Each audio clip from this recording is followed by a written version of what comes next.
It was a dark and stormy night. Actually, it's not so bad. I think it's warmed up since it was this morning. So, welcome. Again, my name's Dr. Chet Evans. I'm the Chief Health Innovation Officer for Rollins College's Center for Health Innovation. Don't ask me what that means. Innovation, I presume, means I can do anything. But this is a Health Forum series. We are pleased to have as our co-sponsor for this series this year, Florida Hospital. We have representatives here, august professional representatives. Thank you very much. We're pleased that they've helped us in this endeavor and helped us to secure wonderful speakers for our forum series this year. So, just a bit of housekeeping. You all have some 3x5 cards and some pencils. If you have questions as the presentation progresses, please write your questions down. They'll be brought up to me, and then I'll moderate those questions to our speaker tonight. Also, please do your evaluation. It helps us to know what would be exciting and new subjects for you to hear about in the future. So we like your input, and we'd like to have you evaluate the program. Restrooms, men on the right, ladies on the left as you go outside the door. So, without further ado, our speaker tonight, and the subject is very appropriate, I think, for all of us. Dr. Nick Hall is a medical scientist who has conducted groundbreaking studies linking mind and body since 1979, and I have known him since 1987, which is kind of awesome. It was neat to get back together again. At the University of Florida, he received his bachelor's degree in psychiatry, and at the medical school there, he received his PhD in neuroscience. His research has been featured on CBS's 60 Minutes, the BBC's Nova series, and the Emmy Award-winning program Healing the Mind. Dr. Hall creates wellness programs for some of America's leading corporations and athletes, and has directed the Wellness Center at the Saddlebrook Resort in Tampa since 1998. Here today to help you recognize your own unique coping style and to discover ways to reframe stress from a negative situation to a positive situation is Dr. Nick Hall. Please welcome our resident psychoneuroimmunologist. Thank you.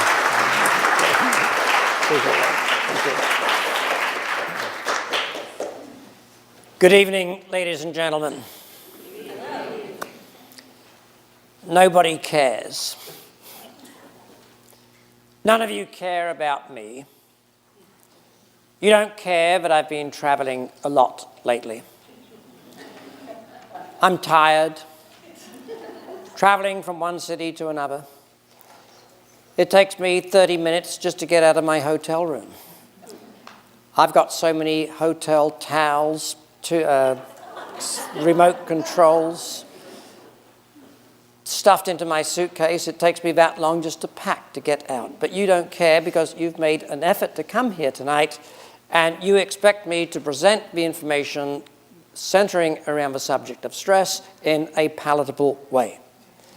And that, I'm afraid, is the way it is for all of us.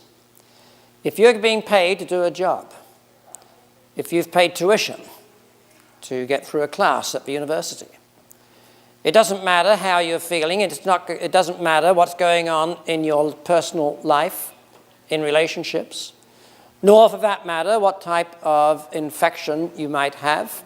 If you are being paid to accomplish a job, you had better find a way to get into the optimal performance state. That's what I'm going to speak to you about tonight.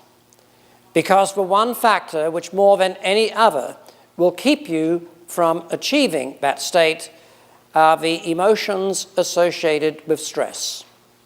Anger, fear, sadness, disgust.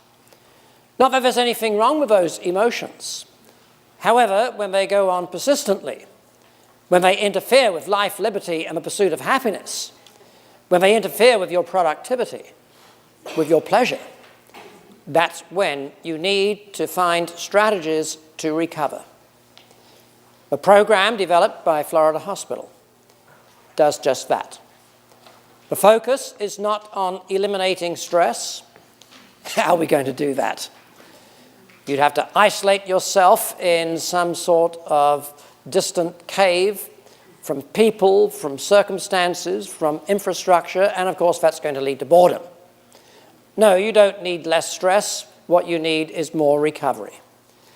And so this evening, I'm going to explain the biological basis of how recovery can be used to abate stress, as well as very pragmatic information how you can use that understanding of how the system works in order to turn stress around and make it work for you instead of against you. Let's start at the beginning. Where does it come from? It doesn't matter whether it's interpersonal conflict, the infrastructure at the college, at work, or whether it is a lousy reward system. You are not responding to what is out there. Right now, you are not responding to my words, the pattern in this tie, the ambient sounds in this room. What we only ever respond to is the electrochemical transduction of visual information, auditory information, somatosensory information into an image in your mind. It's the image that's giving rise to the emotion.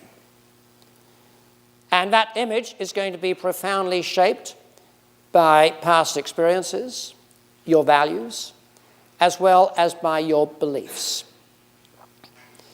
It's highly unlikely that any two people in this room have had the same shared life experiences, embraced the same beliefs, harbor the same values. Therefore, it's highly unlikely that any two people in this room will perceive events in exactly the same way. And that underscores a very important point. In biology and medicine, one size never has, never will fit all. Each of us is unique. I'm not going to stand up here tonight and tell you you need to do John Kabat-Zinn's mindfulness meditation, or Herb Benson's progressive muscle relaxation, or sign up for a yoga course, or do deep breathing, or get in a sauna. No. I'm going to present those as options, because what might be a panacea for one person could very well be toxic for another. And so what I'm going to focus upon, what the Florida Hospital program emphasizes, is how you can determine what is best for you, which may not necessarily be the best strategy for dealing with adversity for the person sitting next to you, your neighbor, or a close family member.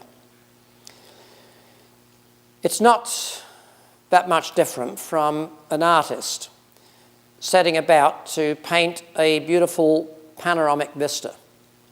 The same process she will go through is the same one that we go through as we interpret our world.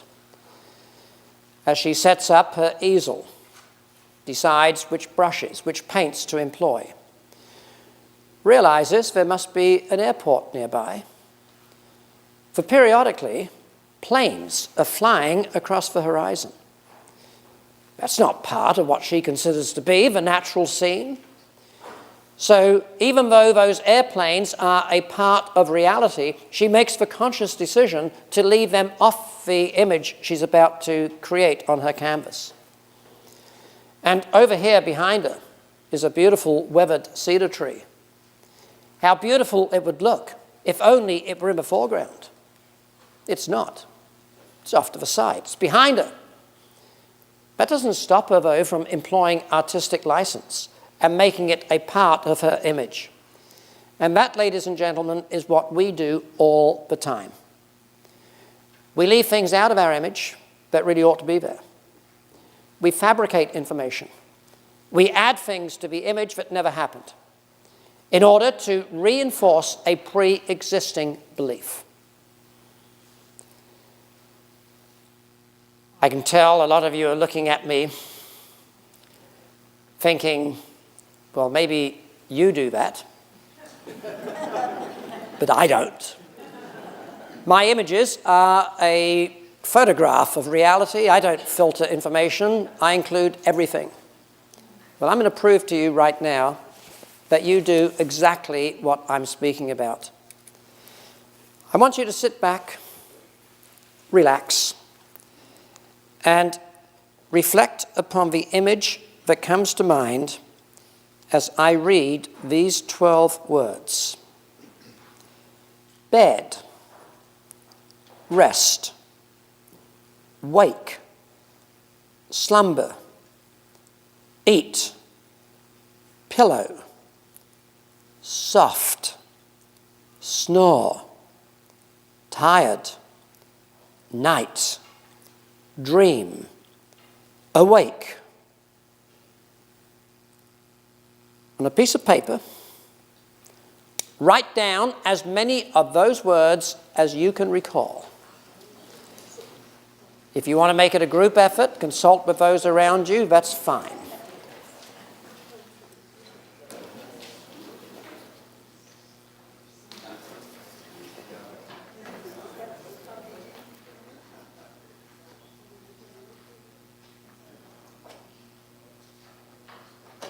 How many of you have at least 3 words on your list so far? How many of you have included the word bed, awake, sleep? Just out of curiosity, how many of you have the word sleep towards the top of your list? That's very interesting. You see, the word sleep was not one of the words I read.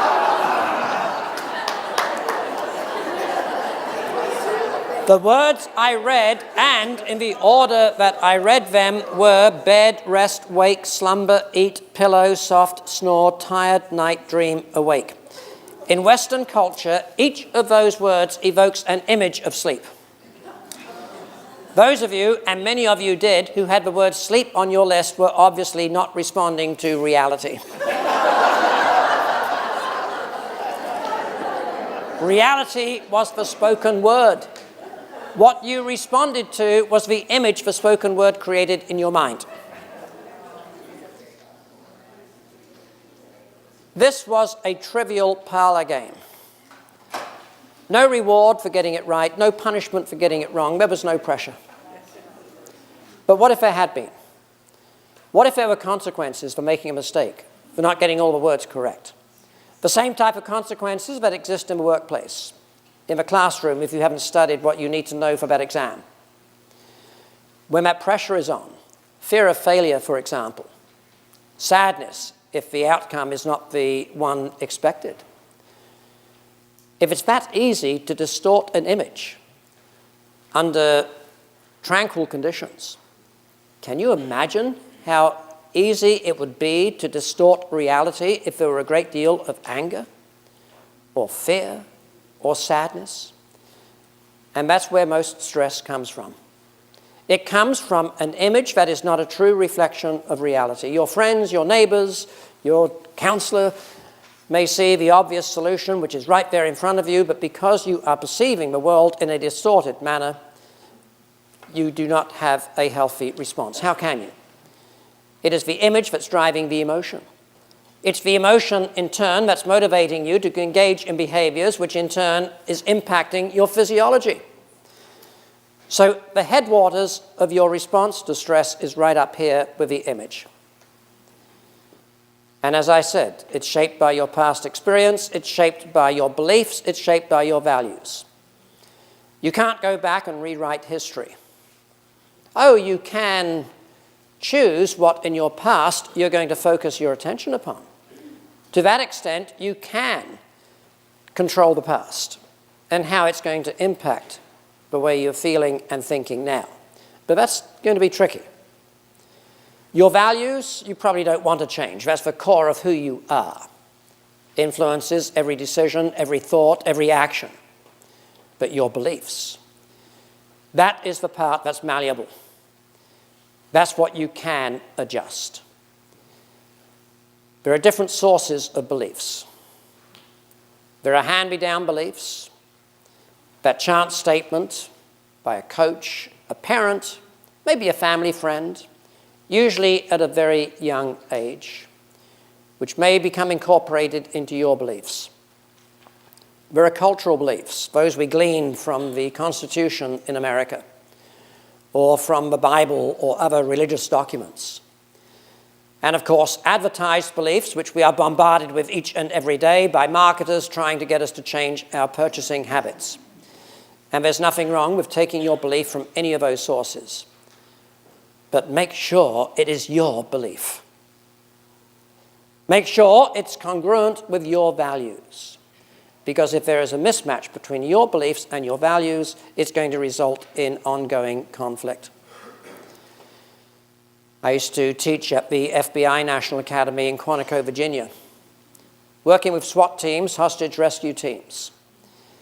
And I remember a chap I used to teach with was injured quite badly. He was on a dangerous fugitive task force, and the bad guy came bursting into this room, started shooting the place up. The agent took 3 bullets, standing at a distance of no more than maybe 20 feet. There was a security camera running, recorded the whole thing. Emptied the entire chamber in his gun, not a single bullet hit the bad guy. So what's the explanation? Well, your first thought might be, well, it was a bad shot. No.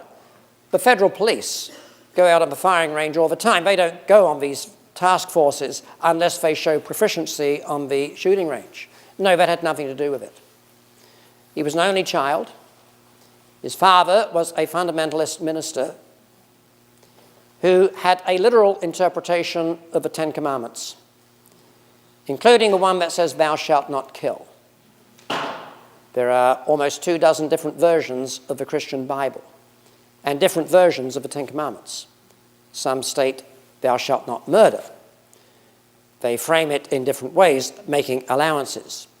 But his father instilled in him as a value, "Thou shalt not kill," period. Well, that was at the subconscious, perhaps. Certainly when he answered the questionnaire, when he went into the academy, would you, if your life were being threatened or if that of an innocent bystander were threatened, would you be able to take another person's life? He said, yes, of course I would.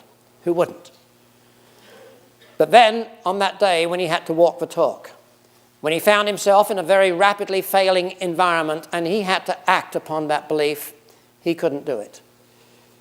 And in interviews, which to this day are recorded and still used in training for future agents, he said that he deliberately avoided hitting the bad guy because it was in conflict with his values. Can you imagine the chronic stress he must have experiencing, perhaps at the subconscious level? Every day he went to work, wondering, is this the day when I'm going to have to test that belief? And that's what I'm talking about when I say, is your belief consistent with your values? Ask yourself these 3 questions. Once you've identified what your belief is, and I mean your belief, not somebody else's, ask yourself, is it justified? Have things really happened during the course of my life that would warrant my clinging to this belief? Number 2, is it serving a useful purpose? Is it enriching my personal life? Is it helping me to advance in my profession? And number 3, does it make me feel good? Not from a hedonistic standpoint, but rather internally, deep down inside, does it feel right? Intuition is something that's bantered about, especially in psychology courses. We refer to it as feminine intuition because a female brain that has been marinated in estrogen works in a very different way than a brain that's been blasted in testosterone. So women, during stress, tend to value relationships. A woman is far more likely to go into a downward spiral as a result of a broken relationship, a divorce, losing a loved one. Whereas a man is more likely to go into an emotional spiral when something impacts achievement. So losing a job, for example. Now, obviously, there's a spectrum, and everybody has overlap. So I'm not saying all people fit into this category, but in general, that is how the brains operate. And so these are fundamental differences that influence how we are going to respond to a stress. In other words, what type of an image we are going to create. Going back to this notion of intuition, we now know where it comes from. It's not some magical feature out there. It's not a guardian angel tapping on your shoulder. No. There's a structure in the brain called the amygdala. It's part of what's referred to as the limbic brain, the seat of emotions, if you can say that, because the fact is the entire brain is contributing to emotions. But the amygdala plays a very specific role in consolidating information into memory associated with emotions, especially the emotion of fear. And some very interesting studies have shown that when you present an image to a person that is not capable of being interpreted, a person who has a phobia of snakes, if you cut that 10 by 8 by 10 glossy photograph into 1,000 little pieces, different sizes, different shapes, and you glue them onto a piece of cardboard, the same dimensions, and you present it to that person, they'll shrug, "What's that? Am I supposed to respond to it? Some kid do that?" They won't have any conscious recognition, but their amygdala will light up like a Christmas tree. Increased metabolism, increased electrical firing, very, very active. The brain is responding. It's called backward masking. So intuition is real. The Defense Department is funding a lot of research in this field because they know it's the soldier whose intuitive skills are good. The ones who hear the metallic sound of a gun being cocked who immediately hit the ground instead of standing there thinking, "Oh, where did that come from? Is it something dangerous?" And so intuition is very real. This complicates things in the context of stress. It means that we may experience a reaction to adversity that we may not be aware of. It may happen at the subconscious level. I'll give you an example. Imagine a cancer patient awaiting radiation or chemotherapy. These treatments have a rather nasty side effect. They're given to destroy rapidly dividing cells, which of course the neoplasm is. Cancers are rapidly dividing cells. So are lymphocytes, the backbone of the immune system. So those treatments are immunosuppressive. The job of the oncologist is to calculate the precise amount of chemo or radiation to administer, enough to kill as many of the cancers as possible, but not so much it wipes out all the stem cells that need to give rise to a new population of lymphocytes. The person is sitting there in the waiting room, waiting their turn. They sit there for maybe 15 minutes, admiring photographs hanging on the wall, the obligatory fish tank over in the corner, the outdated copies of People magazine, and then it's their turn to go in to receive their treatment. They're given the drug, the immune system goes down, no problem, it's expected. They come back a couple of weeks later. Not for treatment, but just for follow-up. Make sure the white count has come back, it's rebounded from the assault. They sit there in the same room, looking at the same pictures, the same fish, the same magazines, and lo and behold, the immune system, in the absence of any treatment, goes south. What has happened is those treatments have acquired the same property that Pavlov's bell did after it was paired with the sight and smell of meat. Instead of eliciting salivation and gastric secretions, those images in the room elicit downregulation of the immune system. The image probably gives rise to a physiological response that activates cortisol release, which is immunosuppressive at high doses. That's the main stress hormone. Perhaps some epinephrine. Yes, the same epinephrine that's found in an EpiPen that you would administer to somebody to avoid them going into anaphylactic shock, because it suppresses the immune system. Now being activated by the image associated with these conditioned stimuli. There is an example of something that's happening at the subconscious radar. That's rather a dramatic example. You may not remember what song was playing on the radio, when you turned the volume down to answer the telephone and heard some devastating, unexpected news about the loss of a loved one. You may not recall what you had for lunch that day when you were in a bad car accident. But now, 10 years later, when you hear that same artist on the radio, when you drive past that same chain of restaurant, maybe in a distant city, you have an anxiety attack. So sometimes that stress is not obvious. The source of the stress may not be something that's happening in the present. It may be something that goes back to the distant past. And that's something that's going to require probably a lot of introspection, perhaps with the guidance of a trained therapist, to identify what the original trigger happened to be. So does it make a difference? That image. Does it have to be a live feed? Does it have to be happening now? Or could you create an image using your own imagination? Could you just sit there and imagine your natural killer cells, your cytotoxic T cells, snuggling up to the tumor, injecting lethal chemicals into it, triggering apoptosis, destroying that cell?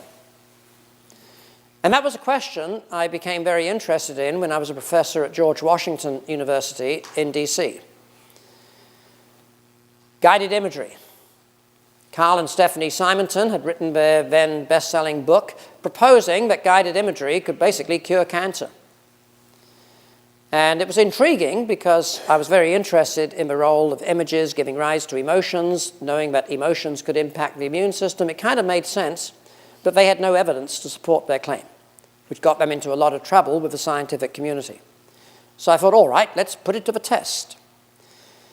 Received very generous funding from the Rockefeller Foundation as well as the National Institutes of Mental Health. Embarked on a multi-year study following a group of patients for a period of 3 years. It was a very well-controlled study, if I do say so myself, as well-controlled as a human study can be. And we had people who did images that were not correct. We had people who did it correctly. There were others in a waitlist control group, so we could do a before-after comparison. That's why it took 3 years to finish it. At the end of the study, when it was published, there was a large amount of media attention, including an interview with Diane Sawyer on CBS's 60 Minutes, which opened the floodgates. Invitations to speak around the country on the subject of guided imagery. Now, whenever I give any type of a talk, a program like tonight, an all-day continuing medical education seminar to doctors, nurses, it doesn't matter, I always try to present a balanced viewpoint. I talk about the pros and the cons, even if I'm speaking about something I believe in passionately. Those keynotes, those seminars were no different. And as I described the study, the results, I talked about the pros and the cons of guided imagery. I spoke about those patients for whom the guided imagery was so beneficial that there was good reason to believe they were going to live significantly longer as a result of doing it. And I showed the immunologic data to support that conclusion. But then I described those patients who we had to take out of the study prematurely, because there was every reason to believe that for them the imagery was so dangerous and detrimental, they would probably die sooner. And I showed the immunologic data to support that conclusion. At the end of a seminar, a lady came up to me. She said, "Dr. Hall, I want to thank you for saying all the wonderful things you said tonight in support of guided imagery. You see, I had cancer diagnosed. Because of its advanced stage, the doctors had given up on me. Told me there was nothing left in their arsenal that could possibly do any good. Gave me no more than 18 months to live." Well, I read an article about guided imagery. It made sense. I started doing it. Do you know that prognosis was made 6 years ago? I've been in complete remission ever since. And I know it was the imagery that did it. I want to thank you very much for validating I made the right choice. Moments later, a man came up, introduced himself as a local psychiatrist. He said, you know, Doc, I've always known that guided imagery is a lot of nonsense, a waste of people's time. And it was very refreshing to hear a scientist who's done research in this arena stand up and publicly state it's all a lot of rubbish. Thank you very much. Those two people had been in the same room. They heard the same words with the same inflection, the same pauses. For all I know, they could have been sitting next to each other. Yet they walked away with completely opposite conclusions of what I had said. One person had focused exclusively on those data that supported her pre-existing belief. The other focused only on the data that supported his pre-existing belief, adding validity to the Chinese proverb, what the eye sees, what the ear hears, is what's already in the mind. Seeing is not believing, believing is seeing. Which is why the place to begin when recovering from stress is with the belief. Correct the image. Because if you can do that, you don't have to worry about the rest of the story. We could go home now, watch the news, do whatever we normally do on a Monday night. If you can stop it at the headwaters, that stress response, then you're home free. Unfortunately, that doesn't happen. That image is going to be associated with an emotion. There are different types of emotions. There are 556 words in just the English language having emotional connotation. That excludes French, German, Russian. That's just English. And of all those words, fortunately, we can group them into about half a dozen families of emotions. Anger, disgust, love, joy, fear, for example. And then the other words are degrees of intensity of each of these emotions. Animosity, for example, for anger. Rage would be another word for anger. The same for love, like, adore, etc. It was John Locke, the British philosopher, who said, no, there's really only two emotions. Those that give rise to pleasure and those that give rise to pain, which unfortunately doesn't do justice to the richness that the emotions hold. Although he had a point, at least from a biological standpoint. You see, the Greek root of the word emotion is the same one that gave rise to the word to motivate. That's what emotions do. Positive emotions motivate us to approach. We want to experience more of what gave rise to that pleasure, that love, that joy. Negative emotions will motivate us to avoid the pain, the sadness associated with that emotion.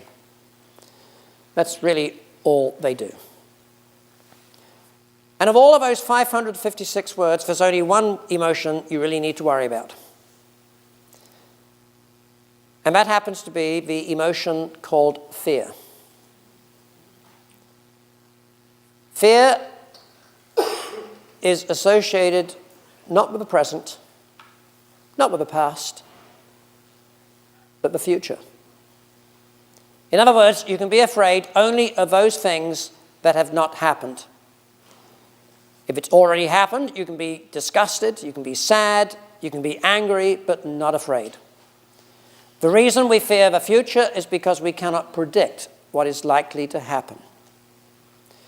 Know more and you will fear less. The more you understand, the better your ability to predict. I'll give you an example. Let's pretend that I'm afraid of heights. I'm not, but let's just pretend. My family wants to go on vacation to the Grand Canyon. You got to be kidding me. There's no way I want to go anywhere close to the Grand Canyon. But I agree on one condition, that when we arrive, when they go out to stand on the rim and look down, I'm going to buy a little nature book and I'm going to walk around and take in the flowers and the plants and the birds and all the rest of it. And I'll meet you back at the car a couple of hours later. And everybody agrees to that. So I walk into the ranger shop and I buy my guidebook and I go off down the well-marked path and I'm staring at the pictures, matching them with the things that I'm looking at. And I don't realize it, but I inadvertently take a wrong turn. And instead of staying on the safe marked trail, all of a sudden I find myself standing on the edge of a Grand Canyon. Now, I'd been very much afraid of getting to the edge of a Grand Canyon. I'm not afraid of getting to the edge of the Grand Canyon anymore because it's already happened. Now, I'm afraid of falling. And at that moment, my daughter comes around the corner. "Hey, Dad, didn't expect to see you here." And it startles me. And I begin to fall. I'm not afraid of falling anymore. It's already happening. Now I'm afraid of landing. That's the nature of fear. And you know, that's what I always told people. Fear is the emotion that holds us back. Fear of failure in our endeavors in professional life. We avoid those situations not because it can't be done, it's because we're afraid of the consequences if we mess up. It keeps us back in relationships. We're afraid of giving rise to conflict. It might be fear of success. I work with a lot of corporate clients, and every now and again, I do encounter someone who turns down a wonderful opportunity because they are afraid of the successes that will come with it. They stay on that familiar ground because if it's familiar to them, if it's the same old thing they've always been doing, they can predict more accurately. They don't have to worry about fear. That happens too. Know more and you will fear less. Knowledge is the best way to be able to predict with some degree of accuracy what is likely to happen in the future. However, I said that's what I used to say. There's another emotion which I think is probably more detrimental to our well-being. You see, fear is really only temporary. Once the situation has passed, it's like the medieval wheel of fortune. What goes up eventually has to come down. It's gone. Regret will be with you till your dying days. And in a way, I suppose that's related to fear. Not sure quite where you would put it. But I really think that that is the one we ought to take measures to avoid. And what happens, what keeps us from not having that emotion of regret is, of course, fear. We're afraid to do those things that we really know we ought to do.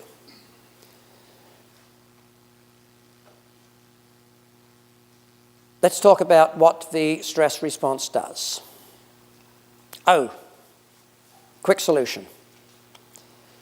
I told you I would give you remedies, options. One very effective strategy is to reframe. Change that image. Complete this statement: I am glad I am not. So when you find yourself in gridlock on I-4 in central Orlando, which I understand is likely to happen for the next 12 years, sit back in your car and say, I am glad I am not a part of the accident up ahead that has caused this gridlock. When there's a knock on the door and your child is standing there in cuffs, and not the furry kind, but real ones with a deputy sheriff standing behind him. Maybe the furry ones would be even worse, I don't know. Complete that statement by saying, I am glad I did not just get a call from the emergency room regarding my child. So you reframe in a way that makes what's happening now a little less adverse. Those are words. Yes, they create an image, but it's not enough. If you really want to create an image that is going to, in a very powerful way, abate the stress, the anxiety, the fear. You need to experience adversity. You can't communicate with your brain. You can't tell your hippocampus, hey, hippocampus, this information is really important. I want you to remember this. Put it in long-term memory. You can't signal by using language your heart to increase or decrease its rate of beating, your blood pressure. No. The only way you can teach the brain that something is important is through repetition. The more repetition, the more you will learn it. And a little emotion doesn't hurt either. One of the neurotransmitters released during stress is norepinephrine. And when norepinephrine comes pouring out of its source, the neurons in the nucleus locus ceruleus, and floods the part of the brain, the hippocampus, which puts information into memory, it'll leave a permanent memory footprint. That's the biological basis of post-traumatic stress disorder. So when the fear, the anger, the sadness is really strong and powerful, that's the neurotransmitter that is dumped out and leaves behind an indelible memory. So all it takes is the slightest reminder to say, hey, wait a minute, I'm right back where I started, where the image first appeared. And you have a full-blown physiological response that existed. I encourage my students over at the medical school at USF to pull an all-nighter. Because that fear of failure is going to help consolidate the information into memory. But not to pull the all-nighter the night before the exam, 2 nights before, so you can sleep and not make judgment errors on the day of the exam itself. But I think probably everybody in this room has done that. And you wonder, why didn't I study earlier? The information is just getting sucked into my brain now. It's not that hard at all. Why didn't I do this 2 or 3 weeks ago? Well, you couldn't do it 2 weeks ago because you didn't have the emotion to help consolidate it, to tell the brain that this is important to remember. Repetition is how the brain knows what is important. And you need to repeat things. By the way, one strategy is not enough. I've given you an example of the guided imagery. Changing the image, that's part of it. The more things you can do. Meditative processes. I made a comment about John Kabat-Zinn's mindfulness program. Wonderful. Works for some people. Herb Benson's progressive muscle relaxation, which the Maharishis in Fairfield, Iowa, claim he stole from them. It doesn't matter. There are a lot of different approaches. Prayer is another intervention strategy that works wonderfully for some people. So the more different things you do, the more it's going to be effective. The more options you have. If you don't find a way to stop that image from giving rise to an emotion, a number of things are going to happen downstream. You're going to activate the sympathetic nervous system. Sympathetic is part of the autonomic nervous system opposed to by the parasympathetics. When you're driving down I-4, you get cut off by an 18-wheeler. Your heart rate goes up into the tachycardia range. Your respiration becomes rapid and shallow. You lose your libido. Or why exactly you would have libido while driving down I-4, I'm not sure, but if you had it and you lost it, it's probably because of epinephrine pouring out of the sympathetic terminals. You regain control over your vintage Yugo, you get it back on the pavement. Your heart rate comes down, salivation is once again stimulated, your breathing is normalized. That's due to acetylcholine coming out of the parasympathetic terminals. They work in opposition to each other, which means you have 2 choices. You can take steps to decrease sympathetic tone or take steps to increase parasympathetic tone. They'll each accomplish the same thing. They'll get you back to normal. So what can you do? Decreasing, let's do parasympathetic first. You can actually increase your parasympathetic response by moving your head through an arc of approximately 17 degrees. The same range of motion you would experience when sitting in a rocking chair. The same range of motion that a mother will use when rocking her child to console it. And it was Dr. Steve Porges, when he was at the National Institutes of Health, who discovered the reason. When you move your head through that arc, as your head tips down a little bit, it increases the pressure just a little bit in the carotids, enough to stimulate the baroreceptors to say, we've got too much blood pressure. We need to bring it down. And it works by sending a signal up to the brain to activate the parasympathetics. Well, the same parasympathetic signal that's bringing your heart rate down is going to bring you down too. It's going to counter the stress. You're going to love this. Bring down the sympathetic tone. You do that through death by chocolate. Dessert. This is, I know, counterintuitive, but the fact is, when you eat, and let's just skip sugar, let's just call it glucose, which is what it is, that's what the experiments are done with. When you eat glucose or drink glucose water, sugar water, it will dampen the entire stress response. That experiment was initially done in rats. The investigators exposed the animals to a very mild laboratory stressor, restraint. They put them in a tube. Not a big deal for a rat, because that's what they do when they get stressed out anyway. They crawl into a tight, narrow space. But they like to do it on their terms. They like to have control. They like to be able to predict when they can get out and all of that. So their cortisol goes up, their equivalent of cortisol. Their epinephrine goes up, all the stress responses we experience. Not if they are allowed to drink sugar water 30 minutes before they go into the chamber. Everything is dampened, including the behavioral signs associated with stress. Well, the investigators thought, perhaps the extra glucose is fueling areas in the brain that dampen the stress response. Maybe it has something to do with the hedonic properties. So they infused the glucose directly into the stomach using gavage. So the same amount of glucose ended up in their physiological system, but now without the sensation of a taste. No effect.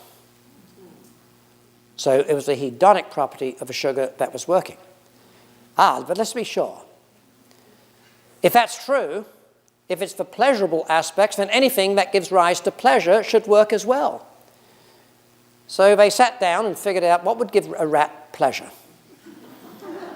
So this group of tenured faculty members who had nothing to do, their grants had run out, finished reading the paper, said, I've got an idea.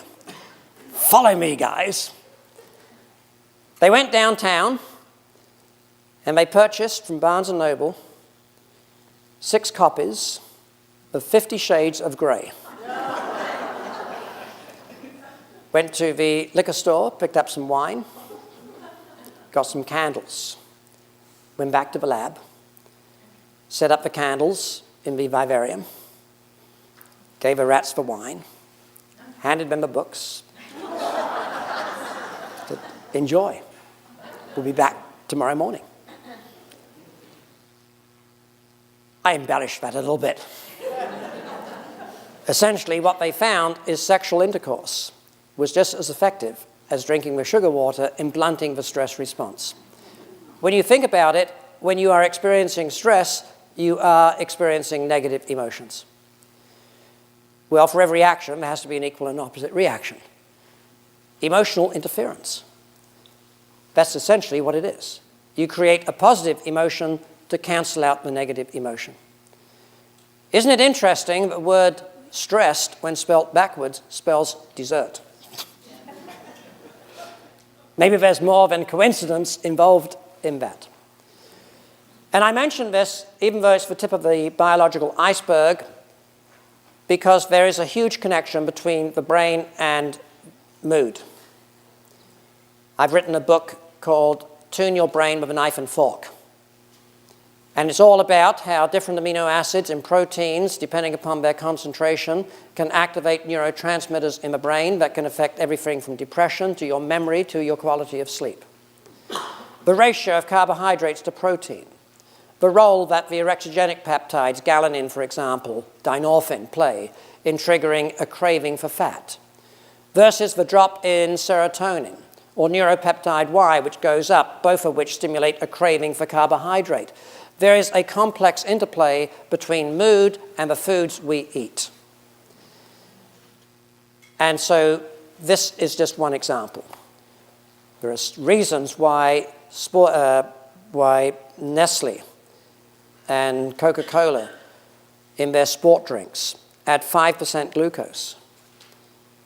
And the reason is because they don't want the athletes running marathons to get sick. They want them to wear out those running shoes, break their heart rate monitors, replace them.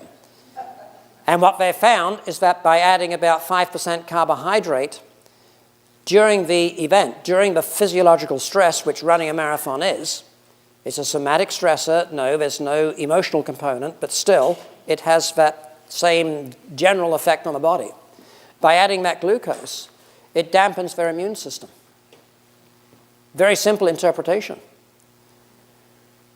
The reason the stress hormone cortisol goes up, the one which bombards the immune system, is because you need more glucose, you need more sugar. Cortisol, the stress hormone, is a glucocorticoid. It makes extra glucose for you. So if you put extra glucose in your body, why do you need cortisol? You dampen the response. And that's exactly what was found in the rats who got the sugar water. And it's been demonstrated in human studies in ultramarathoners. Normally, these individuals are prone to upper respiratory infections for 2 weeks following an event, which is why sports doctors say don't run more than 2 marathons per year and space them out at equal distance. Well, that does happen if you don't take precautions. But by doing certain things which these athletes learn to do, you can avoid the consequences upon your immune system. And that drop in serotonin will do other things too, besides trigger a craving for carbohydrate. By the way, you should realize now that is something that happens. Stress lowers serotonin, which will give rise to a reactive depression. The type of depression which might be treated with Prozac or Zoloft, a selective serotonin reuptake inhibitor. But that same drop in serotonin will trigger you to self-medicate. It'll trigger a craving for carbohydrates, and when you eat the carbohydrate, which glucose is, the serotonin goes back up to normal. You've dampened the stress response. Plus, the insulin that is triggered in response to the glucose enables tryptophan, the precursor for serotonin, to more easily get across the blood-brain barrier. So you don't have free will determining your selection of foods. No, it's your brain telling you what to do.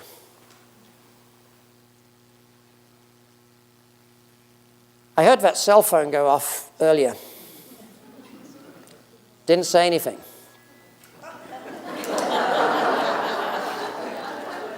And the reason is I promised my anger management coach that I wasn't going to lose control again. No way I was going to go back to prison for somebody else's irresponsible behavior. But I can't let it go. It's been bothering me ever since it happened at exactly 8:17. And when this program is over, I'm going to meet you in the parking lot. We're going to go toe-to-toe. I'm going to rip your head off. And I'm going to shove that cell phone down your neck so you'll never bring another cell phone to one of my seminars again. Never happened. I was vaguely aware of some noises in the room, but it doesn't bother me. I've done enough programs for Florida Hospital, including in the middle of the night shift people. They wear pagers, cell phones are going off all the time. It doesn't bother me. I made that up. Some of you are thinking, oh my God, was that mine? If that had happened, if a cell phone had gone off and I had responded in that clearly very inappropriate way, that would have been an example of stress-induced displacement of aggression, also triggered by a drop in serotonin. Probably the most widely publicized example of this is road rage. These are all the things stress does. And I focused on some of the things that we aren't aware of. Stress, of course, bombards the immune system. It's why students will get sick the night before an exam. Fear of failure. Well documented by studies at the medical school at Ohio State University. Ron Glaser did that work years ago. It's been replicated at the military academies. West Point did one of the seminal studies. In law enforcement. It will impair your memory. It's actually called stress-induced dementia. It's the type of memory loss, explicit memory, that you are aware of. You know, another thing I didn't say anything about, but I recognize you. I don't know if you remember me, but you remember prom night? We met behind the bleachers. God, that was awesome. I fell in love with you that very night. I've never forgotten you. By the way, what's your name again? That's explicit memory. That is the type of memory that is impacted by stress. Where did I put my keys? Anybody see my cell phone? Stress doesn't cause anything. It doesn't cause heart disease. It doesn't cause memory loss. It doesn't cause any problems with your immune system. What causes an infection is a virus, a bacteria. What triggers memory loss is the failure of information to be consolidated in the cerebral cortex by the intermediary channels of the hippocampus.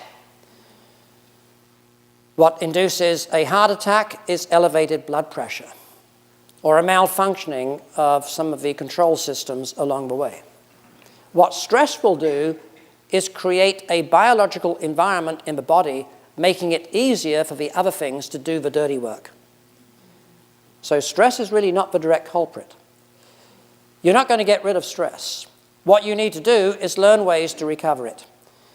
Walter Cannon wasn't the godfather of stress. Hans Selye, forget him. The real godfather of stress was Sir Isaac Newton. The third law of thermodynamics. For every action, there has to be an equal and opposite reaction. I don't care how much stress you have in your life. I don't care if you have world-class stress. As long as you abate it with an equal amount of recovery, you will be fine. And recovery has to be equal, opposite and equal in intensity to the stressor. I do a lot of crazy things. I've had the pleasure of discussing for over several hours with my colleagues here from Rollins and Florida Hospital some of the things that I do to recover from stress. 2015, I rode my bicycle from San Diego to St. Augustine. Any Rotarians here? Did it to raise money for the End Polio campaign. The March, every year in March, do a kayak race, usually St. Petersburg to Key Largo, 300 miles. Every other year, we do 1,200 miles around the entire state. People say, Nick, why do you do this? Why do you beat yourself up? You live a comfortable lifestyle. You don't have to be sleeping on mosquito-infested beaches.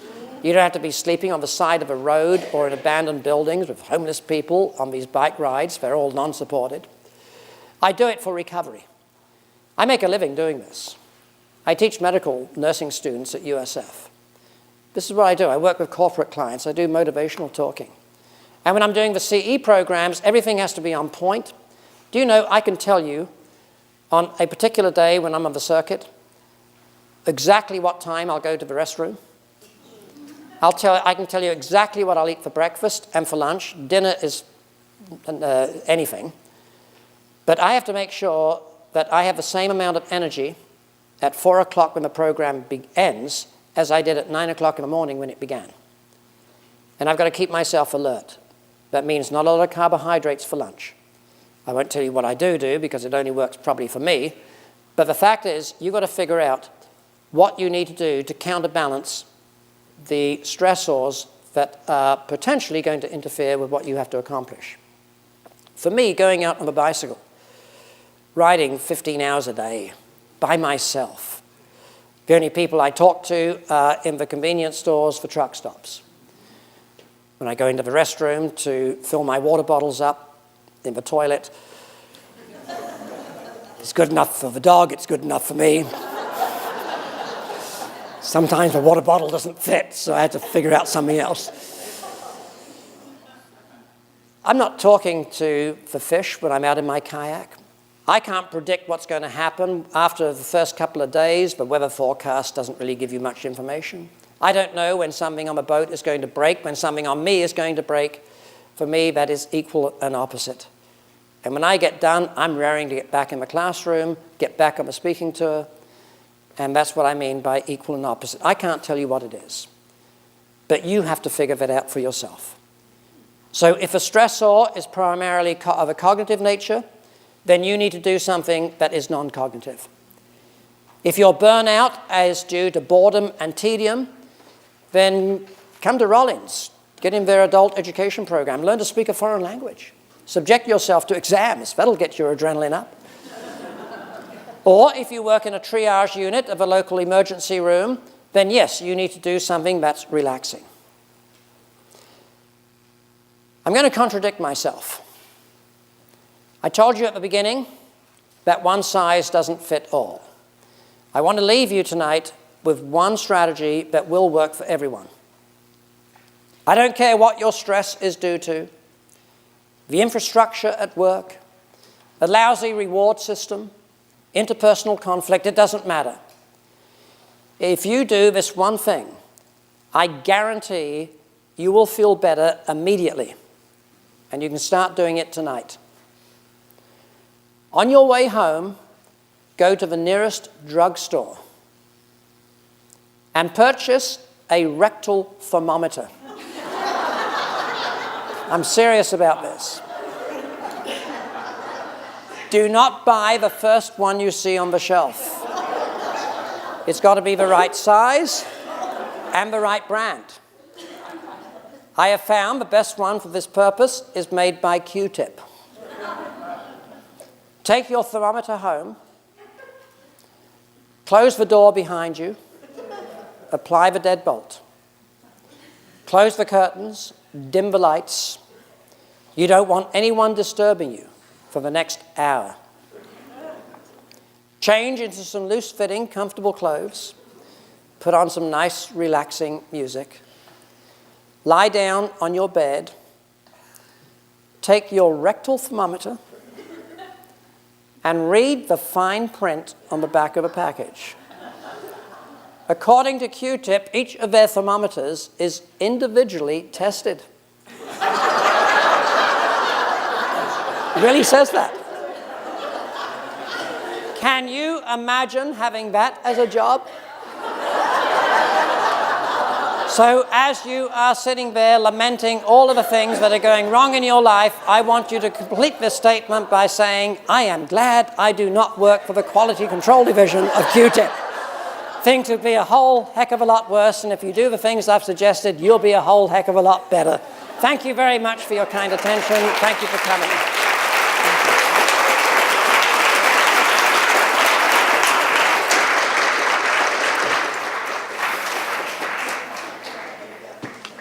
A couple of things. We'll be collecting the cards now, but Nick Hall's white paper on the stress recovery effect, you can find that online on the Center for Health Innovation's webpage. It's easy. It's rollins.edu/RCHI, and you can get a copy of his stress recovery effect white paper there. I'm not sure that the rectal thermometer story is part of this, but I'm sure there's some strategies here you can use. It's good to know I'm going to have my Snicker bars on the way home and stop at the Walgreens at the same time. Do we have some questions? I hope this has helped you. It's been a great lecture for me.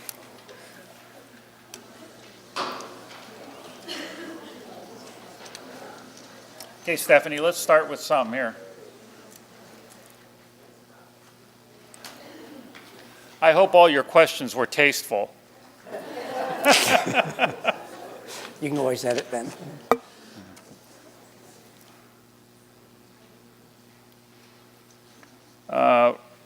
What about chronic stress making your blood more viscous, increasing the heart attack and potential stroke rate?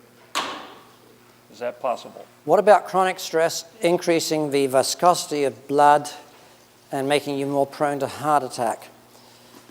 I suppose that if you respond to stress by eating a lot of fatty foods, if you look at a blood sample after someone has had fried eggs, you can actually see the clots in it. I could always tell what people had for breakfast when I collected blood samples and I started to put in a centrifuge. So yes, I suppose that would increase the viscosity, although that normally wouldn't be a problem unless the blood vessels were clogged up. Now, what happens with chronic stress, especially if you are a type A personality, you harbor a great deal of anger, is your stress will be elevated. That in turn will keep the sympathetic nervous system activated. Heart rate will be higher. Blood pressure will go up. And what happens is as the blood rushes around the curves in the blood system, the bifurcations, it will erode the inside lining, the endothelial cells of the blood vessels in the same way that a fast-running stream will erode a riverbank. Now, if that happened over a period of a couple of days, weeks, maybe a month, it's not a big deal. And that's where the question made the distinction between acute stress and chronic stress. When it goes on for months or maybe years, that's when the damage can expose collagen, which will attract platelets, and eventually, if they respond by eating fatty foods, which, as I explained, you will tend to, these are comfort foods during stress, and now the cholesterol builds up as well, that will close off the inside diameter of a vessel. And that's going to increase blood pressure. It'll deny certain areas maybe of getting blood, including the heart, including the brain. And so you'll be lethargic. And yes, there is definitely a correlation with stress. Now, it's very interesting that there are a lot of very angry, hostile people out there who live well into their 90s. They don't succumb to this scenario. Charlie Spielberger, who did a lot of research, developed the anger state trait anxiety scale. He did so many scales. His last study, which he never published, I happen to know the graduate student who did the work, published as a dissertation but not as a publication because Charlie died, showed that the people who survive have a great deal of curiosity. And when you think about it, curiosity is optimism. So while they harbored a great deal of anger, their optimism, their positive thinking about the future, seemed to counter it. And very, very interesting. So there are exceptions. It's all right to be a workaholic, in other words, just don't be an angry, hostile one and lack any form of optimism. So, what about stresses and motivation? Stressors and motivation. Are there stresses that you can use as a motivating force, as opposed to, that's close to the question. I would argue that just about all stress is motivating. Stress is a stimulus for growth. And I sacrificed some accuracy for the sake of clarity tonight. There wasn't time to delve into all the ins and outs. I mentioned that stress can downregulate the immune system, leaving you vulnerable to opportunistic infection. That's not always true. That's what everybody thought. We now know that stress actually stimulates the immune system. It boosts it. Makes sense. If you're stressed out, you want those cells to move out to where they're needed and be ready so that if you survive a battle, you don't die from an infection if you got bitten during the course of a battle. And it all depends upon when the stress occurs in relationship to the exposure to the pathogen. Very, very interesting research which explains a lot of things that people dismissed because it didn't fit into their interpretation of what the system was all about. Stress is a stimulus for growth. And if you question that statement, ask yourself what happens if you wrap an arm or a leg in a cast. Within 48 hours, it will start to atrophy. There'll be a decline in strength, a decline in the circumference. You need constant stress to maintain your body where it is now. And if you want to go to the next level, an athlete won't lie on the couch and rest. They'll push themselves for a zone of discomfort to go to the next level. So stress is actually a stimulus for growth. And with stress, of course, when you exercise, that's a wonderful stressor, you're increasing blood flow through the brain, which is going to affect every neuron, everything that the brain does, including motivation. And so while stress is the stimulus for growth, it's during periods of recovery when the growth actually occurs. So it's not the stress per se, it's the failure to balance. You need equal amounts of stress to stimulate the growth, and then periods of recovery to allow that growth to occur. That's when motivation is stimulated. If you don't have enough stress, you'll experience boredom and tedium. If you are constantly in recovery mode, you're retired, you don't do anything, you're going to have no motivation because you need to adopt healthy habits. If you have too much stress, you'll be overwhelmed. And you may have a motivation, you want to do it, you just can't get up the energy or the willpower to fight and deal with all of the adversity. So when things are in balance, stress, balanced with recovery, everything will be just clicking along. Okay, Dr. Hall, if someone has suffered decades of stress response, chronic stress, and it's caused multiple health problems over the years, can recovery still happen and can the body heal? That's going to be a question that would have to be answered in the context of the individual. Okay. There are some individuals who may have had such a horrendous experience in early childhood that it sets the stage so that it takes very little adversity to trigger the memory and to almost be in a constant state of stressful images. There were probably as many people who, during the Blitz in London, committed suicide. They couldn't handle it. As there were people like my mother, who went through 4 years of nightly bombing.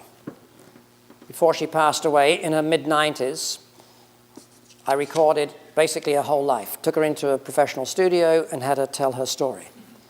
She described walking to the office every morning, stepping over bodies, the smoldering buildings, counting the empty desks of people who didn't survive. She became one of the most resourceful and resilient people I've ever met.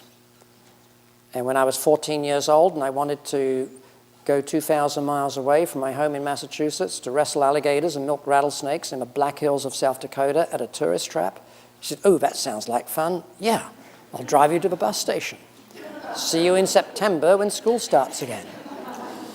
And when I wanted to ride my bicycle across the country, which I started doing at 17, she said, "Oh, that sounds like a wonderful experience. Wish I could still do that." And so she became optimistic as a result of the same adversity that caused other people to jump out of buildings. Basically, she was able to complete the statement for the rest of her life, "This is terrible what I'm going through now, but I'm glad I'm not in London during the Blitz. This is trivial." I'm not aware of this technique, but are you aware of emotional freedom technique? Multiple freedom. Emotional freedom technique. Emotional freedom. No, I'm not.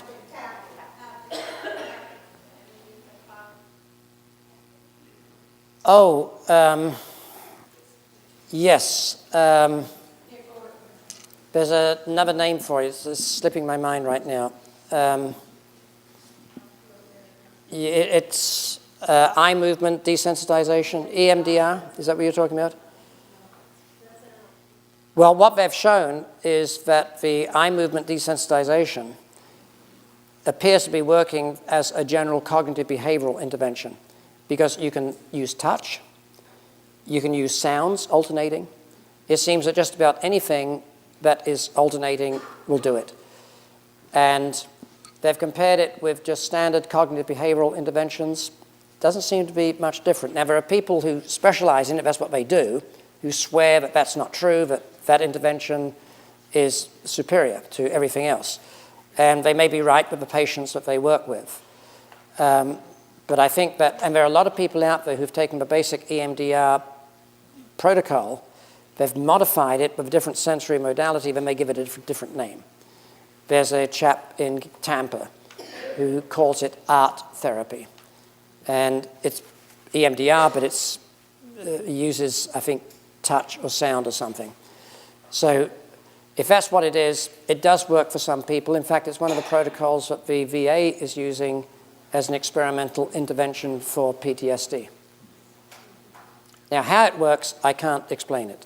I've talked to people who practice it, trying to figure out, since vision works, sound works, and touch works, if it was just one sensory modality, you could figure out, okay, the optic nerve courses under the prefrontal lobes, maybe there's something going on there. If it was strictly odors, you could say, well, those signals go straight into the limbic brain, maybe there's something going on there. But when you've got so many sensory modalities that are working, it's kind of hard to pinpoint what the mechanism could be, unless it's just a generalized mechanism. What about a fear from something that's very real? You're almost certain it's coming, taxes, but you just don't know when, and you can't shake the fear. Well, that is fear. You don't know when it's coming. It's the future. But it's a very real thing, so I'm assuming. Oh, yeah, fear is a very real emotion. Taxes or something, I don't know. And it's you need to have my relationship with the IRS. Which is, I adopted it from the Defense Department years ago. Don't ask, don't tell. You leave me alone, I'll leave you alone. It doesn't work, but it still makes you don't worry so much. How do you not worry about something you know is going to happen and it's going to have a negative impact on you or your life? That would be a question, I think, to ask a person who specializes in working with mental health issues. I can tell you theoretically it could most likely involve a misperception. If it just keeps on persisting, it's probably because the image is not a reflection of reality. So it's going to be very hard to fix it. If it's something, and by the way, I forgot to tell you this. The Dana Boberg at Sloan Kettering University is the scientist who did the research with the cancer patients. This is all of the stuff I've talked about tonight has been scientifically grounded. And it was the result of his research that cancer clinics will now have patients come to a different location for follow-up to avoid exposure to the conditioned stimuli. It's only a small effect, but it is significant. And when you add it on to all the other things going on, it can be the straw that breaks the camel's back. I saw him at a conference recently. I said, Dana, what's your most recent research showing? He said, Nick, you'll be surprised, but what I found is what a person was thinking about can become the conditioned stimulus. So a fleeting thought in the waiting room preceding the treatment, that same thought later on can trigger a downregulation of the immune system. And he said, you'd be surprised. I wasn't. And you shouldn't be either after what I spoke about. It's the image that's driving the immune system, that's driving the endocrine system, not what's happening out there. And so if that thought is persisting, that's going to be a very real stimulus that's going to drive a physiology. Now, that's theoretical. Whether there's a more pragmatic clinical explanation, that would have to be asked of a specialist in that area. A question that might bear on that, is there any relationship between triggers for personality disorders and stressors? Personality disorders and stressors. There are links between personality and susceptibility to illness related to stress.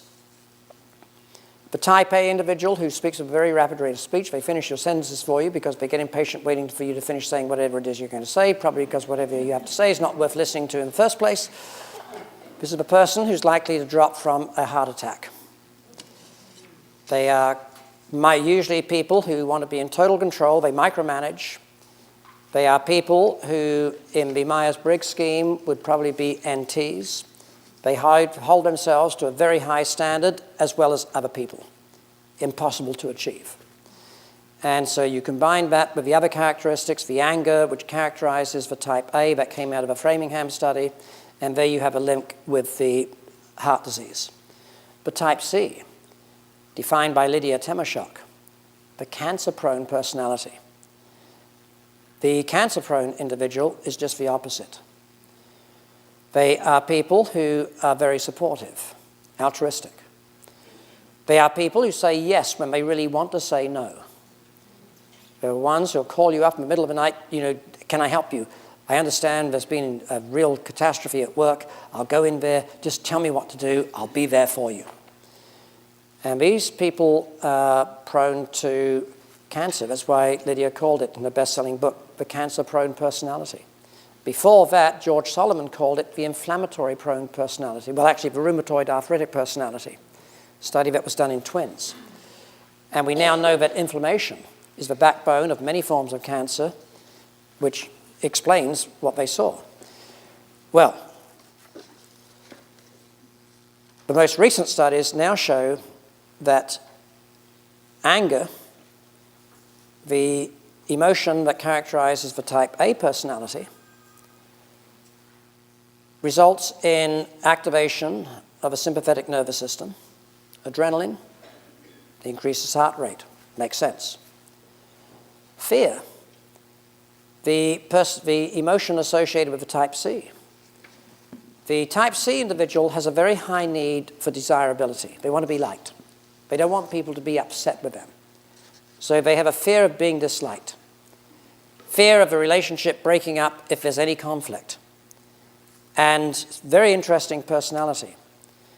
The chemical associated with that are pro-inflammatory cytokines. Interleukin-1, interleukin-6. Pro-tumor necrosis factors, inflammatory cytokines that promote too much immunity. And that's exactly what happens in some people who experience some types of cancer, where now the cancer becomes a sort of inflammatory cell, but instead of eating up viruses, it eats up the tissue that's containing it, allowing it to spread. And the link with arthritis, because rheumatoid arthritis is an autoimmune disease. The backbone of that, any autoimmune disease, is inflammation. So through the chemistry of stress, the epinephrine, for example, we can get to the type A personality because anger is what characterizes the type A. And there's the link with health. It's a personality. And the type C, fear. By the way, the really healthy person has a mixture of the two, the type B. They are assertive when it's warranted, but altruistic and kind when that's what the environment calls for. That's the person who's going to be healthy. Now, that was not the answer to your question because you asked about personality disorders, a pathologic state. And that I don't know. And it would be very difficult to do. I worked in a psychiatry hospital for a number of years doing research. Desperately wanted to do research with the patients. It would have been a waste of time. One, because of the medications, and number two, because the hospital would assign a diagnosis not based upon the symptoms the patient had, but what their insurance was most likely to reimburse more for. I won't tell you what hospital it was. It wasn't Florida Hospital. This was another place. But that's the sad reality. So when I wanted to sit down and work with people who had eating disorders, wondering why it was they never seemed to get sick, what was the relationship with the immune system? Was it somehow being boosted, or was it just that they were so weak they couldn't manifest symptoms of being sick? I said, don't waste your time because that person was diagnosed with an eating disorder because that netted the hospital more insurance. They're really depressed. And so you add on that the medications. So if anybody said, oh, there's a research study that answers that question, I would question, how do you interpret it? Well, thank you, Dr. Hall. I think everyone here, including myself, learned a lot tonight. Thank you. Thank you. Thank you for having me. Don't forget the evaluations. Please leave those at the table on the way out. We'd appreciate that. Thank you.